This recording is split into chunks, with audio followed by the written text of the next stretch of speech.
Welcome to the Storytellers, the radio show and podcast that features those who choose to leave their mark on the world through the art of story. I'm your host, Grace Salmon. I look forward to our time together today. Now, let's meet our storyteller.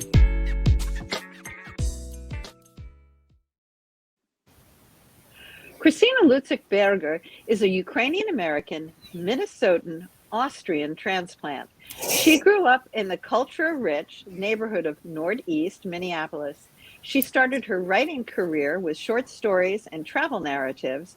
She worked as a journalist and as a managing editor at a magazine before she jumped ship and started her own writing and business career.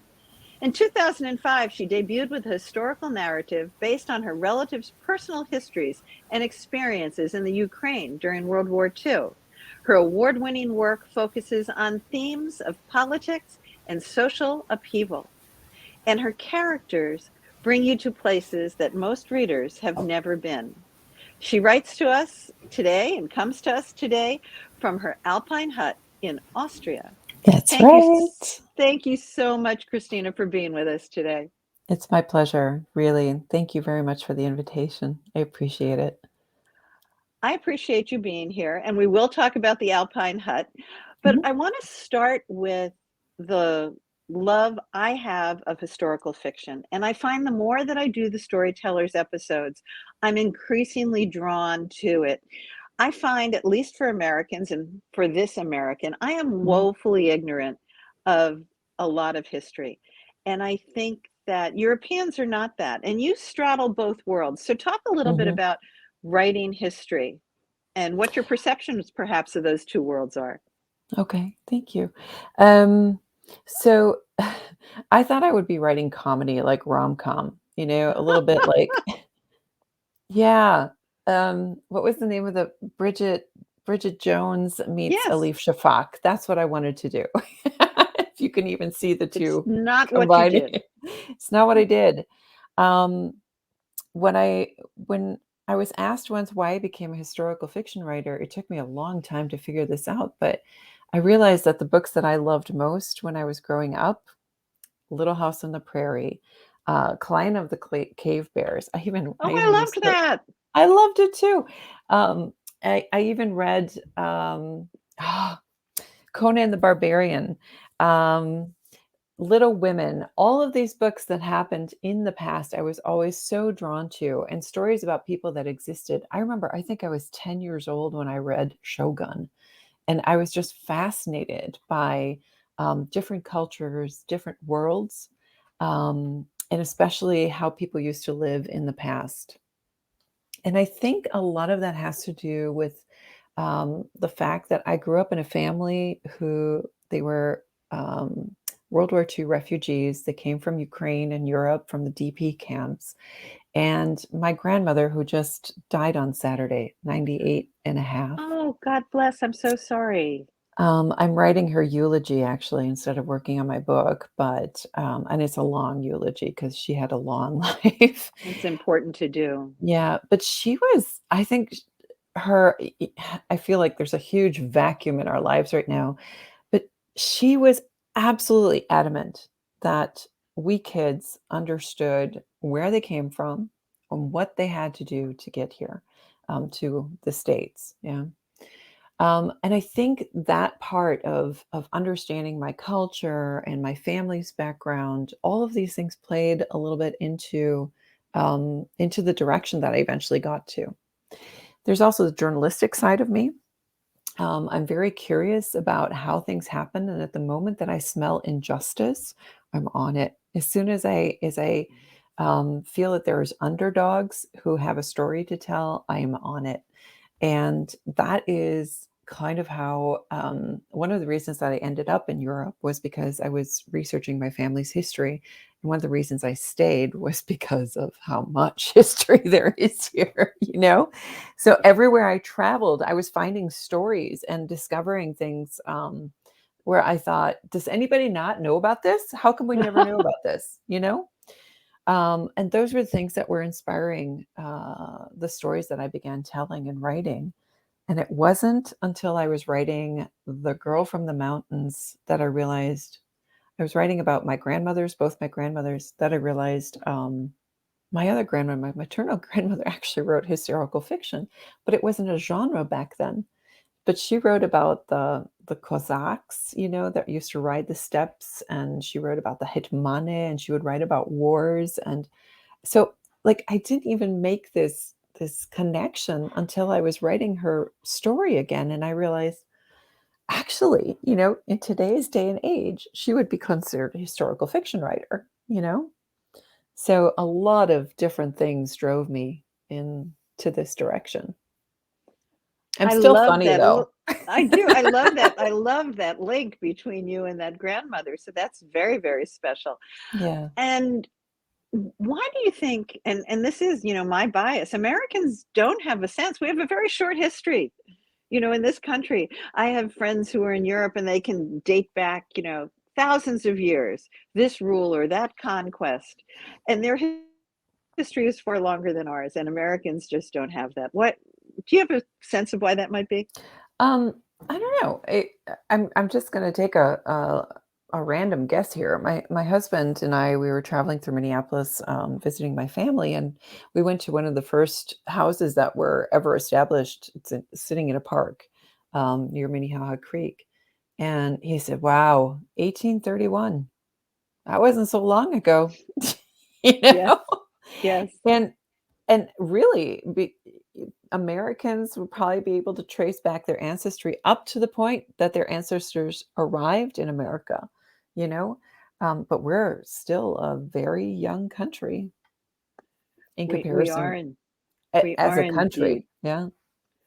You also tell an interesting story because you put all of your characters in situations where they're under great duress.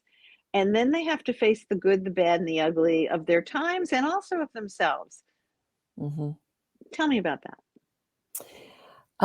So I'm a hobby psychologist, and I'm actually, by day, I work as a communications trainer. And so what I do is I work with companies on not just learning how to say or what to say, but how to say these things, and learning soft skills and learning how to better communicate, better to listen. Yeah.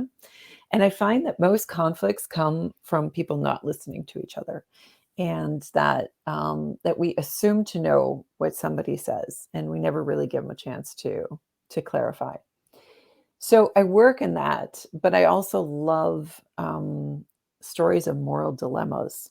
And I mentioned this before, the underdogs. As soon as I smell injustice, um, then I'm on that story. So these David and Goliath things, industry against the small people, politics or the system against the small people. Those are really the ones that I'm interested in. I never liked politics until I started writing. Now I'm like fascinated by it because it's got so much fodder for conflict, you know, and for dealing with moral dilemmas. It's phenomenal, and I love this. I love seeing.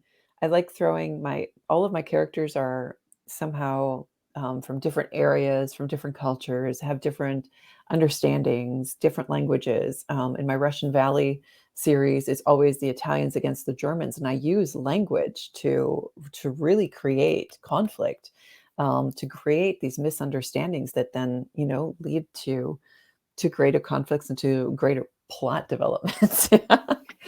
And I um, think your day job of being precise in language mhm, rolls beautifully into your writing because your writing is both beautifully lush, but also very thank frank. you.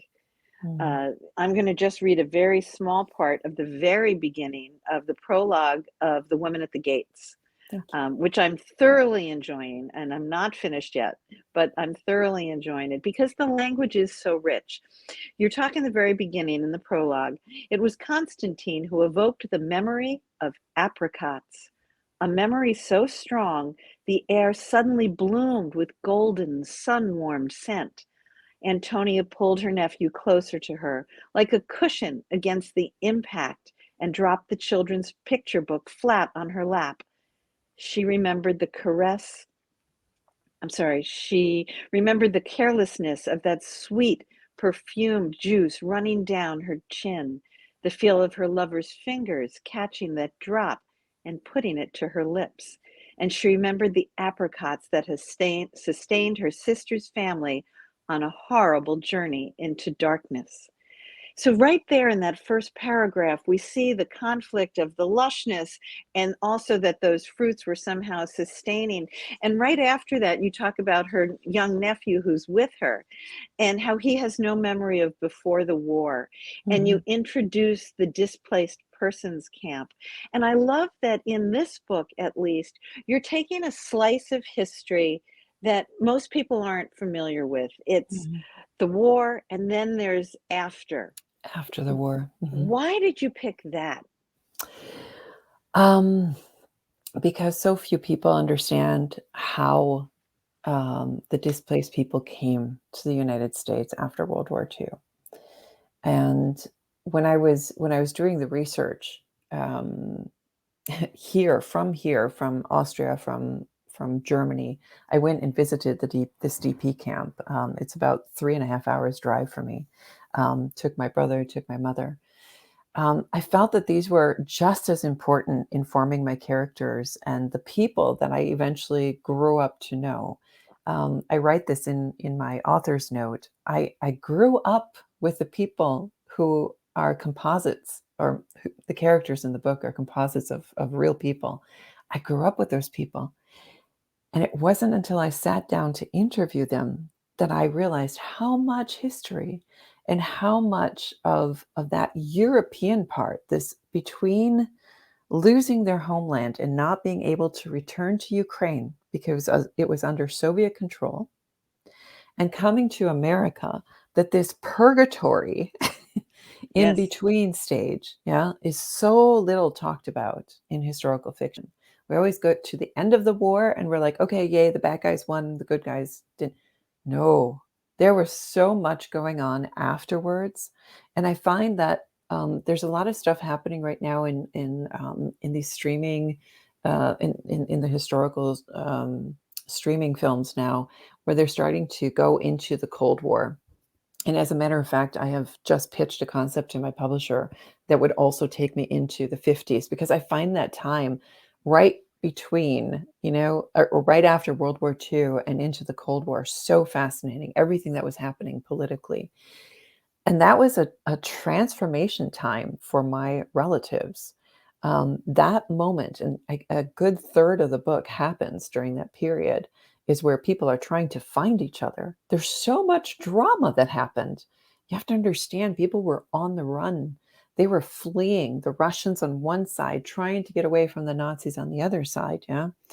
And they were spread apart. My grandmother, the one who just passed away, she marched through the Alps, the mountains, on her way to Salzburg so that she could get into an American zone, because she knew if the Russians captured them, I don't know if most people know this, but Stalin had a decree that anybody who was found off of Soviet territory was considered a traitor.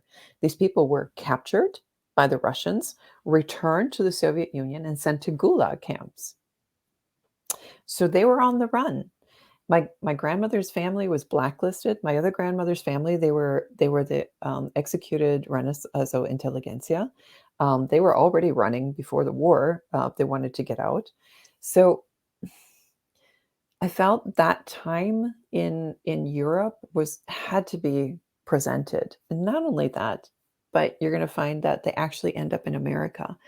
And this search for identity, this search for home, the search for, I've got a bunch of patriots who are fighting for their country and doing everything possible and facing horrible questions about what is right or wrong in this process.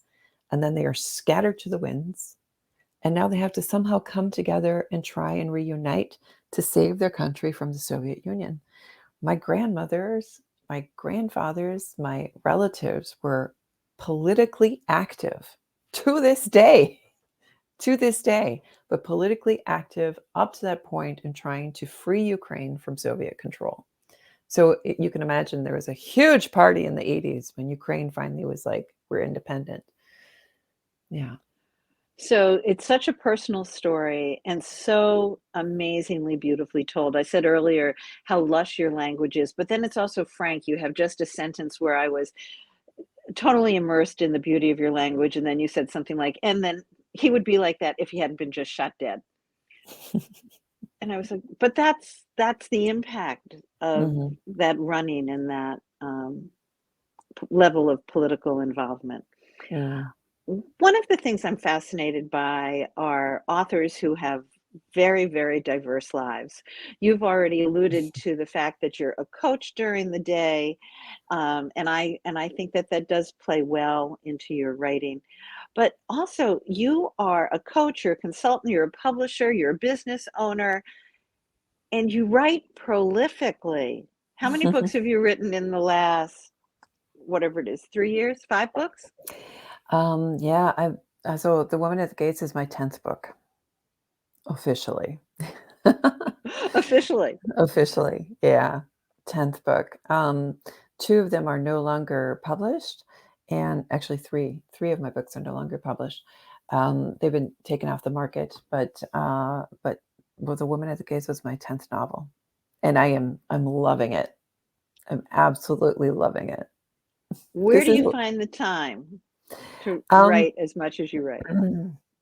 this is what I wanted to do. And the business that came about it just happened. It evolved. Um, was always meant to support my writing.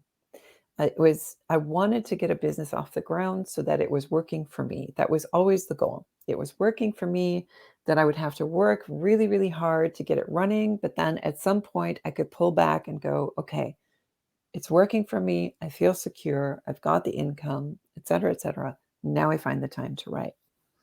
And that's what's been happening. And in 2014, I told my husband, I said, we went through a very turbulent time here after the last financial crisis in 2008, I think it was, yeah. And slowly but surely, I was developing things, and then I got a new product out, and I thought, okay, I'm feeling pretty good about this. And in 2014, I said, I think it's time that I really focus on what I wanted to do in the first place. I was already working on the Russian Valley series at that time, Mhm. and I was not finding a publisher. And I thought, I don't care. Then I'm going to start looking into self-publishing. Mhm. I figured I was already running a business, so I was going to take the lessons that I had learned. And my biggest lesson that I learned is that I cannot do everything. I am not a professional at everything. I write well. I can present myself well. I love to do the social media and marketing and everything else. I can write my blog, et cetera, et cetera. But I needed professionals who were going to take the book to the level that I wanted it to be at, which was high. And so I hired editors, I hired cover designers. I went on trips to Switzerland, and I was looking at covers. I was making sure that in the genre that I was in, that we were working with the right colors, with the right fonts, that the spine of the cover, I don't think anybody ever really thinks about this except real book cover designers, yeah, but that the spine of the cover says just as much as the front of Yes. the cover. That was a fascinating, eye-opening experience for me. But that was the thing. I wanted to learn about the business all the way around, all the ropes, everything, including learning data analysis, which I absolutely, but I I did it. understand. you know? I feel your And I, pain. and I thought, okay, these are the things that I need to hire out, and I need to invest money in it. And like I said, I had a business that was running really well for me. My husband and I had bought a hut. We were exceptionally lucky to land this place. I mean, exceptionally lucky. It's a teeny tiny thing. We heat it with a stove, with a wood stove. Oh, so tell us about, give us Yeah. details. Do you guys want to I see it? I love it that it says you're writing to us and coming to us from your That's Alpine hut. Yeah. This is the wood stove. This heats Uh-huh. the entire house. Okay. Okay. And we have approximately 80 square meters, which I couldn't tell you how many feet that is. You guys are going to have to Google that. But it's a small little hut. And we loved it. My husband and I were like, this is perfect. His kids had grown up. I didn't have any. And we thought, for the two of us, this is fabulous. We don't have a neighbor in both directions, a kilometer apart, so it's excellent. And it had always been my dream to write like this. So at that point I said, all right, now I've got the financial breathing space. I have money, I can invest in this. And I started learning the ropes, and I put out my first books out in 2018, but I'd been working on them for 8 years. Yeah. So it wasn't like I just went like that and published. I had been working on them for 8 years. Publishers were not interested. I said, I'm going to put it out there and see what happens. And then one thing led to another. I decided I was going to put a short story magnet out there. And I felt kind of cheap just putting one short story. So I said, why don't I go back to the very first debut novel that I'd ever written, which was about my family. And I'm going to just select 5 or 6 anecdotes and rewrite those stories. And it was amazing. Like I realized how much I had developed as an author, because I could take, let me put it this way. My first debut novel was a blockbuster hit as much as a docudrama would be, like it was so thick with historical information and my research, and I didn't trust myself to just tell the story. So I wrote everything that I had learned, into this book, and it was very typical of a first novel, right? Sure, right. So I took that and I said, okay, I'm going to spend 6 weeks just rewriting 5 stories. And I did, and it was flowing. And for the first time, I understood my characters that I had been trying to create some 20 years ago. Not 20 years ago is maybe too much. Yeah. Oh my God. Yeah. It was almost 20 years ago, 18 years ago. So, and I put that out, and I thought, let's just see. And my colleagues were telling me short story collections, they don't sell, they don't sell. And I said, okay, then I'll just make it a higher price than usual. It's my best-selling book. Like, it sells a copy a day at least. It's my best-selling book. I love that you took the time to share with us the business of writing, because it is an incredible experience to get our work out in the world, but then to figure out the finances of it, the marketing of it. So thank you for spending some time with that as well. I'm stunned that we're at the end of our time together today. As we wrap up, tell me something quirky and tell our listeners something different other than living in an Alpine hut, which I think is fabulous. So all my life I wanted to be the female version of Grizzly Adams. That's wonderful. And how close are you? Well, the older my husband gets, the more bear-like he becomes. So there goes my grizzly. I love it. Chrystyna, I'm so happy we spent time together today on the Storytellers. In the show notes, people can find out how to find out more about you. I hope they read all of your books. I wish you continued success. And this has been a copyrighted episode of The Storytellers by Grace Salmon and Authors on the Air Global Radio Network. Thanks so much for watching today. That concludes this episode of The Storytellers. I'm so glad you could be part of the story today. I hope you share the stories, tell your own, and come back for another episode, because when our stories are told, everything changes. I'm Grace Salmon.